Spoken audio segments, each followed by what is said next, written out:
ਵਿਚਾਲੇ ਸਾਡੇ ਨਾਲ ਰਾਜੀਵ ਸ਼ਰਮਾ ਜੁੜ ਚੁੱਕੇ ਨੇ ਅੰਮ੍ਰਿਤਸਰ ਤੋਂ ਮਾਝੇ ਤੋਂ ਦੇਣਗੇ ਪੂਰੀ ਅਪਡੇਟ ਔਰ ਸੂਰਜਪਾਨ ਬਠਿੰਡਾ ਤੋਂ ਸਾਡੇ ਨਾਲ ਜੁੜ ਚੁੱਕੇ ਨੇ ਉਹਨਾਂ ਤੋਂ ਵੀ ਅਪਡੇਟ ਲਵਾਂਗੇ ਪਰ ਪਹਿਲਾਂ ਰੁਕ ਕਰਦੇ ਆਪਾਂ ਕਪੂਰਥਲਾ ਦਾ ਉਮੇਸ਼ ਸ਼ਰਮਾ ਸਾਡੇ ਨਾਲ ਨੇ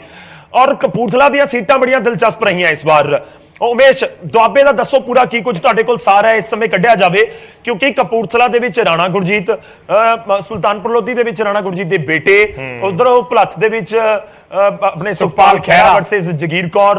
बाकी आप जलंधर चले जाइए या नवा शहर चले जाइए हुशियारपुर चले जाइए voting percentage as compare to Malwa दुआबे थोड़ा जिहा घट रहा है की कुछ तुहानू उत्थे रुझान नजर आया अज पूरा दिन वोटिंग दे विच दिलचस्प पहलू यह भी कि सुखपाल खैरा दी राणा गुरजीत नाल नहीं बनदी राणा गुरजीत दी नवतेज चीमा नाल नहीं बनदी कैंडीडेट सारे कांग्रेस दे ने तुसीं भगवंत मान कह रहे हो कि इहनां दी ओहदे नाल नहीं बनदी ओहदी इहदे नाल नहीं बनदी ओहदी किसे नाल नहीं बनदी जी उमेश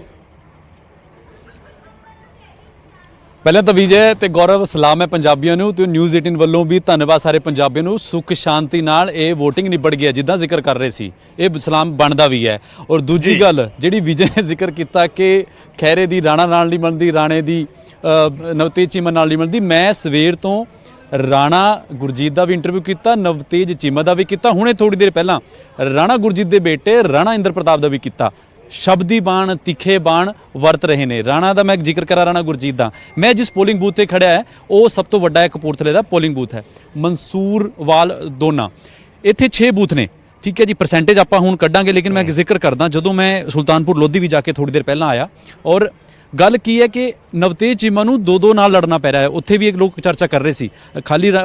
सुल्तानपुर लोधी नहीं लड़ रहे लोग कह रहे सी कपूरथले तो भी लड़ना पै रहा तो उत्थों भी लड़ना पै रहा गल है कि राणा गुरजीत ने जिहड़ा घेरा नवजोत चीमे दे पाया होया सवेरे भी जदों असीं इंटरव्यू किया राणा गुरजीत ने कहा कि चीकां निकल रही ने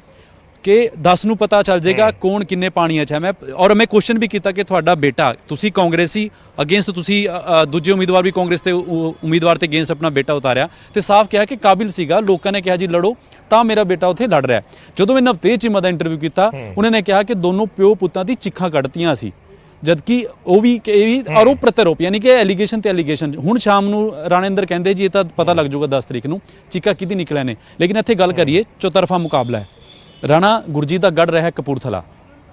जी आप इस इलैक्शन की गल करिए परसेंटेज हाले थोड़ी देर होर आएगी लेकिन मैं अज दे इलैक्शन जी मैं गल करा सुल्तानपुर लोधी में जाके आया इत्थे भी मैं सवेर दा मैं कई पोलिंग बूथां ते देखिया राणा गुरजीत का गढ़ रहा तो मुकाबले उन्होंने गल की पूछा सी टक्कर किहदे नाल है वो कहते जी मेरी एक भैन है आम आदमी पार्टी की उम्मीदवार मंजू बाला बारे कहा कि मेरी एक भैन है जी कहती है कि शेर है जो 10 तो बाद चूहा बन जाएगा तो कहते मैं कुछ ज़्यादा कहना नहीं चाहता वो शब्दी बाण की जी गल है उन्होंने साफ कहा कि सरकार बनन जा रही है मैनू लोगों का प्यार पहला मिलता रहा मेरा ये एरिया है ਜਦੋਂ मैं सुल्तानपुर लोधी ਵੱਲ ਗਿਆ ਜਿਹੜਾ ਸਾਇਲੈਂਟ ਵੋਟਰ ਦੀ ਗੌਰਵ ਹੈ ਤੁਸੀਂ ਜ਼ਿਕਰ ਕਰ ਰਹੇ ਸੀ ਪੱਤੇ ਨਹੀਂ ਖੋਲਦੇ ਲੋਕੀ ਮੈਂ ਇਸੇ ਥਾਂ ਤੇ ਖੜੇ ਹੋ ਕੇ ਸਵੇਰੇ ਗੱਲ ਕਰ ਰਿਹਾ ਸੀ ਉਹਨਾਂ ਨੇ ਕਿਹਾ ਜੀ ਦੇਖੋ ਬਦਲਾਵ ਦੀ ਗੱਲ ਹੈ ਜਦੋਂ 2 ਮਿੰਟ बाद ही मैं पूछा कि बदलाव की गल किहड़ी तां नाले कहंदे जी देखो बदलाव है पर कह नहीं सकते शायद उन्हां दी सरकार बन जे जदों ये वर्ड यूज़ किया गौरव उन्हां दी सरकार बन जे तो तुसीं सोच सकते हो कि पत्ते वाकई खुलणगे तां 10 तरीक नूं खुलणगे और इत्थे दा मैं थोड़ा जिहा हाल दसदा मतलब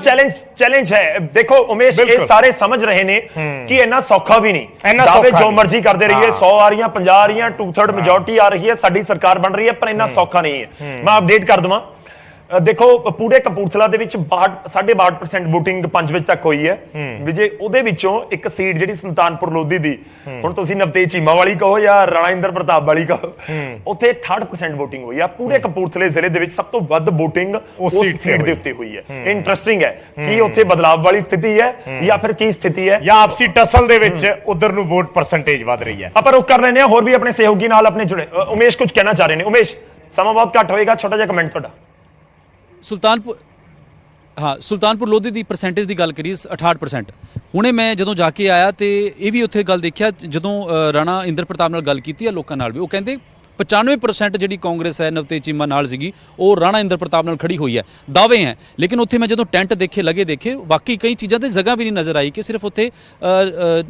कांग्रेस का एक आधा टेंट के सानू नज़र आया बाकी पार्टियां का कई सानू नज़र भी नहीं आया तो ये मैं कहना चाहता सी कि 68% वोटिंग कितने कितने इशारा करती है कि पलड़ा इधर है या उधर है ओवर टू यू गौरव ठीक है नहीं देखो एक और भी बहुत इंटरेस्टिंग है बिल्कुल उमेश एक बहुत इंटरेस्टिंग है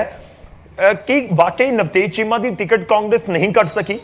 जेकर टिकट नहीं कट सकी तो राणा इंਦਰ ਪ੍ਰਤਾਪ ਉੱਥੇ ਚੋਣ ਮੈਦਾਨ ਦੇ ਵਿੱਚ ਸੀ ਰਾਣਾ ਇੰਦਰ ਪ੍ਰਤਾਪ ਦੀ ਰਾਣਾ ਗੁਰਜੀਤ ਹੈਲਪ ਕਰ ਰਹੇ ਸੀ ਉਹਨਾਂ ਨੂੰ ਕੋਈ ਨੋਟਿਸ ਨਹੀਂ ਹੋਇਆ ਕੋਈ ਪਾਰਟੀ ਤੋਂ ਬਾਹਰ ਨਹੀਂ ਕੀਤਾ ਜਿਹਦੀ ਜੇ ਤੁਸੀਂ ਸਮਰਾਲੇ ਵਾਲੀ ਦੇਖੋ ਅਮਰੀਕ ਸਿੰਘ ਢਿੱਲੋਂ ਵਾਲੀ ਉੱਥੇ ਉਹਨਾਂ ਦੇ ਖਿਲਾਫ ਐਂਟੀ ਇਨਕੰਬੈਂਸੀ, ਤੁਸੀਂ ਸ਼ਹਿਰ ਦੇ ਵਿੱਚ ਜਾਓ ਤੁਹਾਨੂੰ ਇੱਕੋ ਲਖਤ ਪਤਾ ਲੱਗੇਗੀ ਕਿ ਹਾਂ ਇਹਨਾਂ ਦੇ ਖਿਲਾਫ ਐਂਟੀ ਇਨਕੰਬੈਂਸੀ ਹੈ। ਤਾਂ ਹੋ ਸਕਦਾ ਕਿ ਉਹ ਸਰਵੇ ਦੇ ਵਿੱਚ ਆਇਆ ਹੋਵੇ ਕਿ ਨਵਤੇਜ ਚੀਮਾ ਦੇ ਖਿਲਾਫ ਵੀ, ਪਰ ਕਾਂਗਰਸ ਕਿਸੇ ਮਜਬੂਰੀ ਕਰਕੇ ਜਾਂ ਸਿੱਧੂ ਕਰਕੇ ਜਾਂ ਟਿਕਟ ਨਹੀਂ ਬਦਲ